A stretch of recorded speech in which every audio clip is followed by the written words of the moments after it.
তোমরা চরিত্রহীন হইও না বাপ, তোমরা নষ্ট হইও না। আমি বছর শেষে আবার মনে করাই দিলাম, অসভ্যতায় জড়ায়ও না। প্রিয় সন্তান আমার, তুমি আমার ছেলে, তুমি আমার ভাই, তুমি আমার বন্ধু। আমার যদি সুযোগ থাকতো, আমার সাথে সময় থাকতো, আমি তো প্রতিটা যুবক তোমার জড়ায় ধরে টানতাম।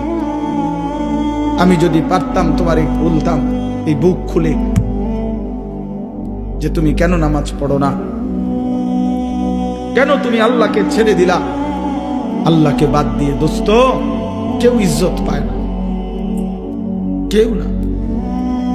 একদিন না একদিন সময়ের ব্যবধানে লজ্জিত হতেই হয়। 54 বছর পরে হোক আর 16 বছর পরে হোক, আল্লাহকে ছেড়ে দিলে, জুলুম আর নাফরমানি করলে বেইজ্জতি হতেই হয়, বেইজ্জতি।